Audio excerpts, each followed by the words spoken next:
Alrighty, so we are going to do 1-3 and 1-4 together because they're kind of short in and of themselves. So we're going to do them together. So 1-3 is on midpoints and locating points. I didn't put that part in the title, but that's all right. And then 1-4 is on angles. So most of the angle stuff we're going to do in class, but I wanted to at least give you the vocabulary and the little bit that I could on angles in the video versus doing that part in class. So bear with me. This will probably be a little bit longer of a video than we normally do, but that's okay. So first off, we're going to talk about 1-3, which is that midpoint stuff. So the midpoint of a segment, so some vocab. So if we're talking about midpoint of a segment, we're talking about the point halfway between each of the endpoints.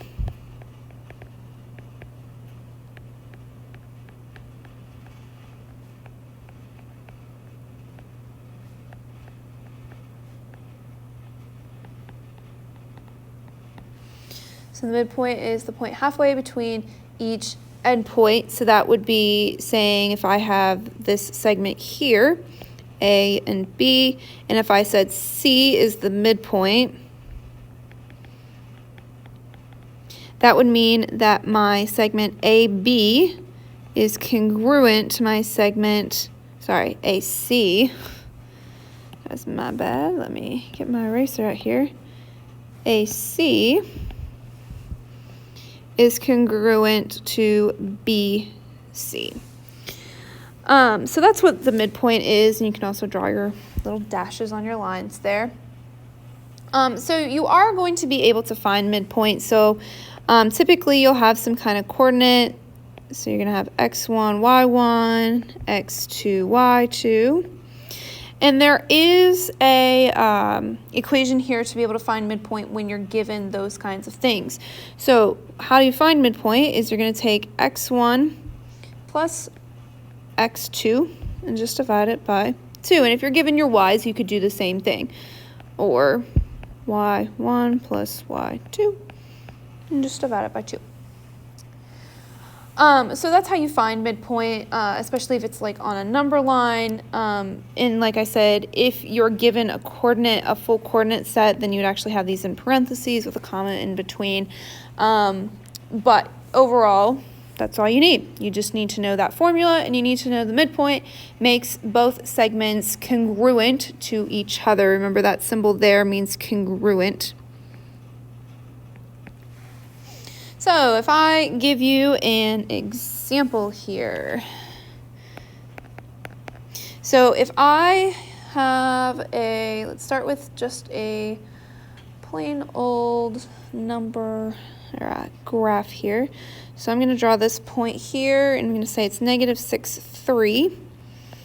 And I'll draw a point here and say that it is 1, 0.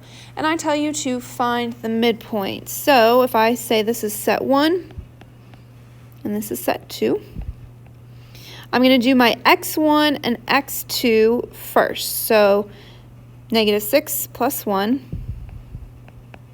And I'm going to divide that by 2.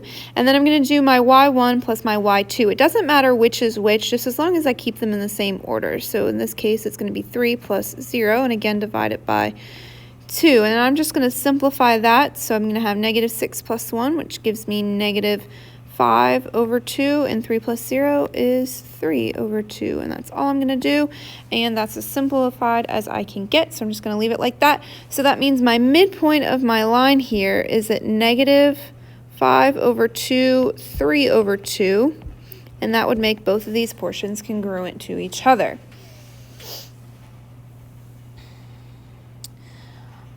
So overall, that's really all it is. So then we do have some other vocabulary here, so that's an example of how to do that. So the next vocabulary word here is going to be what's known as a segment bisector. So a segment bisector is a segment or line or plane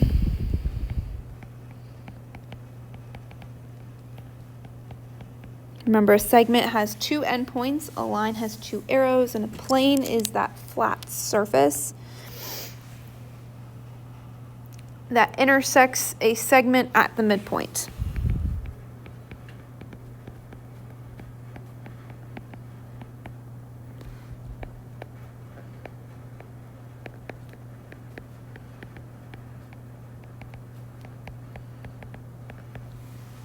So for an example of this, if I have this plane here, remember plane is just a flat surface, I'm going to label that plane as A. And I have a line that goes through my plane at point M. And I'm going to put a P up here.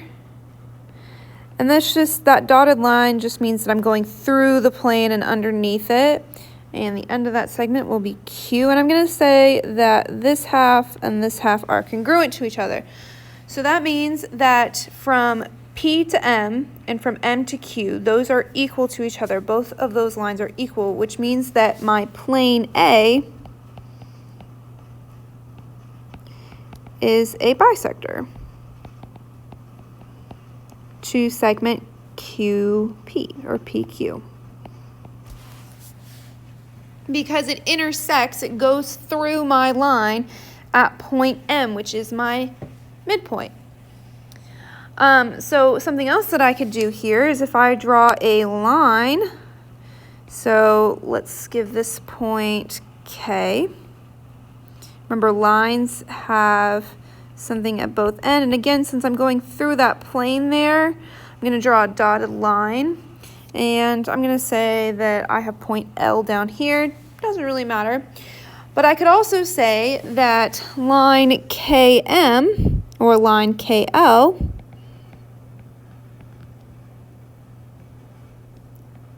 and I'm going to go ahead and draw that. Those arrows above it is a bisector to PQ. Because again, I'm going through that line, my line segment there, and I'll highlight it, is going through PL at M. And I could say that backwards too. I could say that PM is a bisector maybe of KL if we're told that they're congruent. We're not told they're congruent here, so we're just going to assume that they're not. So we have to state it as such because we are told that P and Q are congruent based on those lines there. Or I could just have another segment here that would be J, and I could say that J is a bisector because it does meet PQ at that midpoint. So I could say that JM is a bisector to PQ because I do meet at that midpoint with my line segment JM there. So that's kind of an example of how to use all of these different things as a segment bisector. And we are going to do some constructions with segment bisectors and things of that sort. So overall, that's all that the bisectors are. Remember that distance formula that is going to come back into play here. So if you don't remember it from last week, you will want to make sure that you keep up to date on that and maybe go back and review your notes because that does matter again in this particular problem set or in this particular section. Either way you want to say that. So maybe I could say, if we go back to our example here, I could say that this is point A and this is point B. What is the distance from A to B? And then to find that, you would do x2 minus x1. So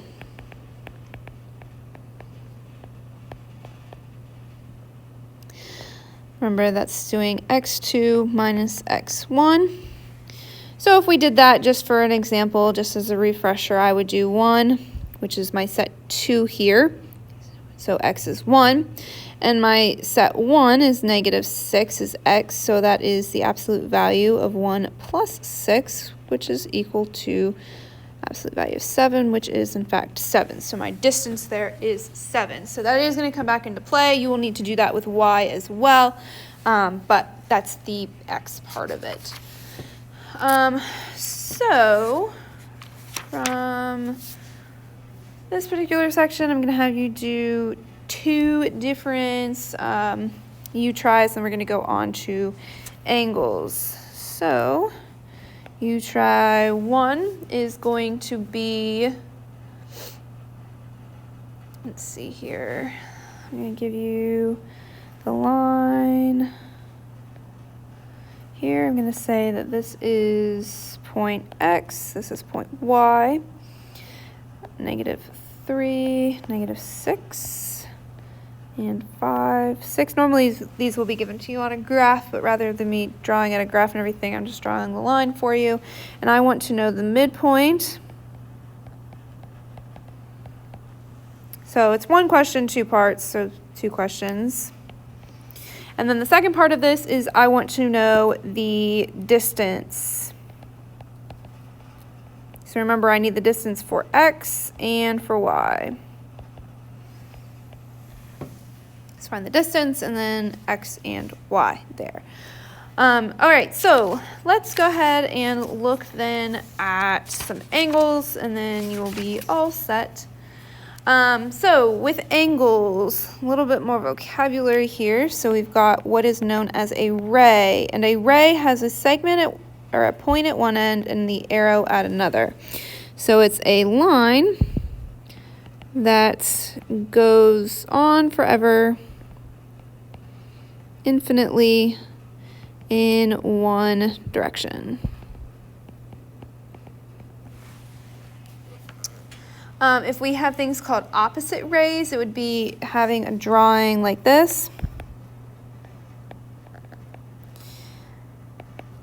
Look kind of like this. Let's see here, H and K. We'll put J in the middle here. So if I was to denote a ray, which I'm going to do here in a second, I'm going to say that JH, which is a ray, so notice I just have an arrow on one end, and JK are opposite. And that's because if we look at JH, I'm going infinitely in that left direction. If I look at JK, I'm going infinitely in the right direction. So they're opposite of each other. They're just arrows that point in different directions. So when we have an angle is formed by 2 different things. So angles, oops, let's use a pen instead of a highlighter.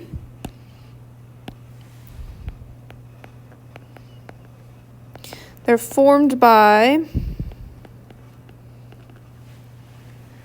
non-collinear rays.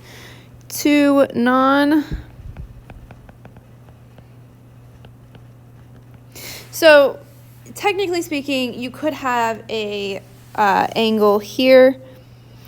It's just 180 because it's collinear. Remember, collinear, they all lie on the same line. So typically though, an actual angle would look something like this, because those 2 rays don't lie on the same line. My ray KJ and JH do not lie on the same line. So opposite rays are collinear. Angles are formed by 2 non-collinear lines. So the angle then has 2 sides. So this is a side, and this is a side. And then by a common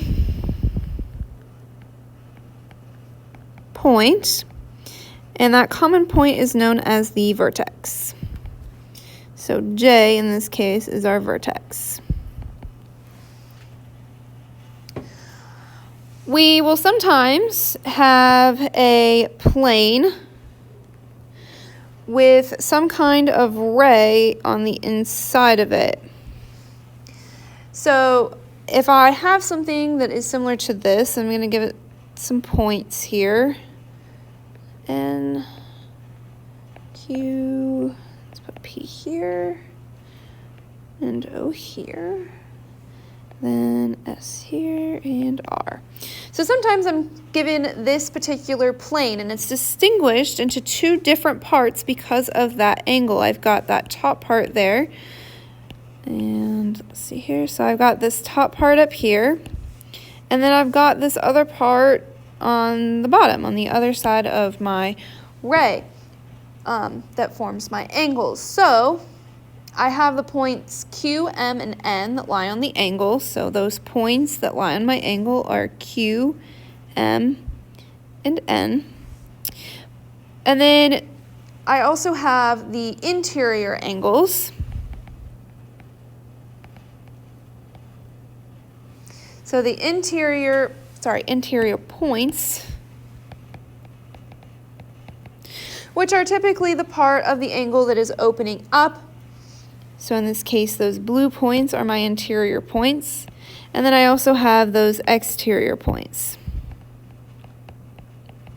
So those points that would be in the red would be my exterior points. Those are the points that are outside of my angle. So remember, interior and exterior. You won't see that a lot, but it is good things to know. So the degree then, normally we measure angles in degrees. It results from dividing the distance of a circle into 360 parts. So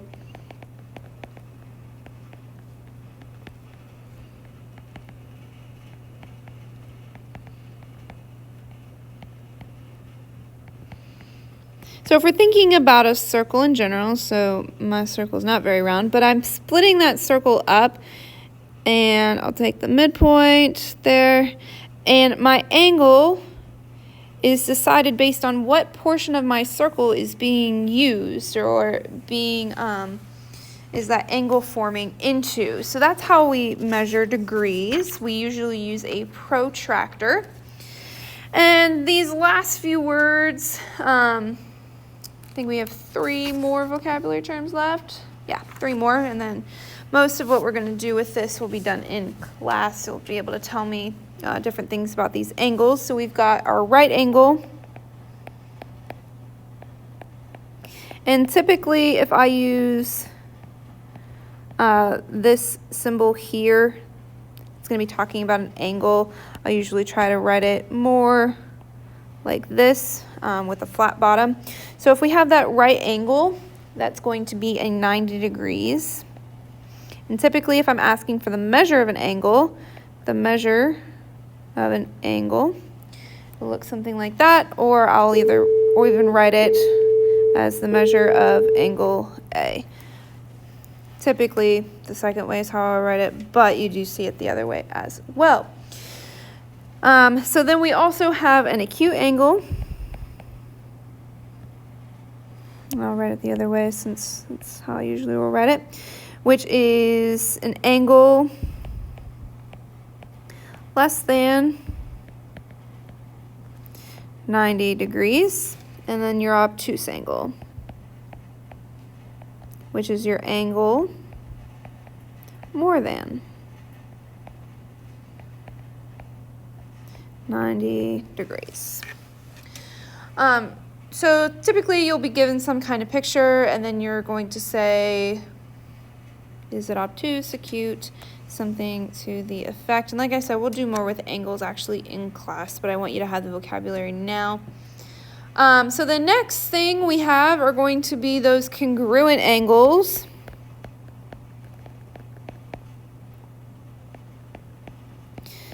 And those are just going to be angles with the same measure.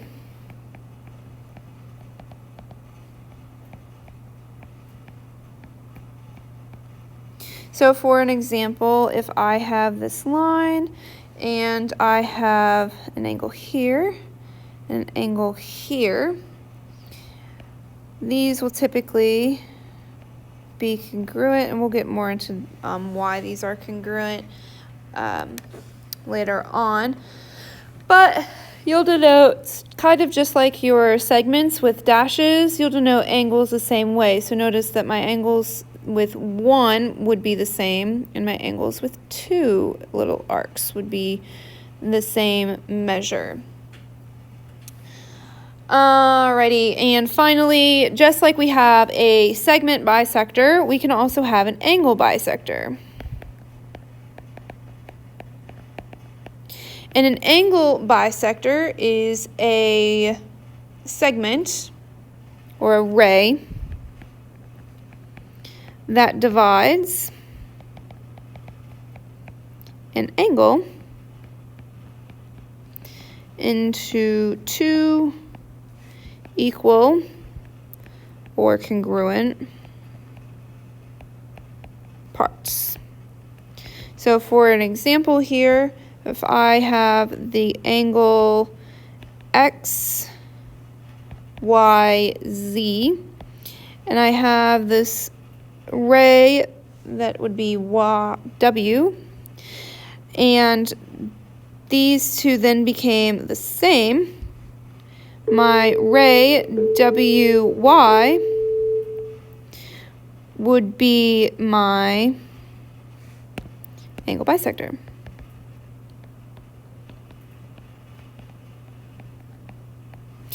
All right, and like I said, we're going to do a lot more with angles actually in class, but I wanted you to have the vocabulary now so that way we actually could look at stuff in class and decide on some numbers and how to use it and how to construct some angles and how to copy them and all of that fun stuff.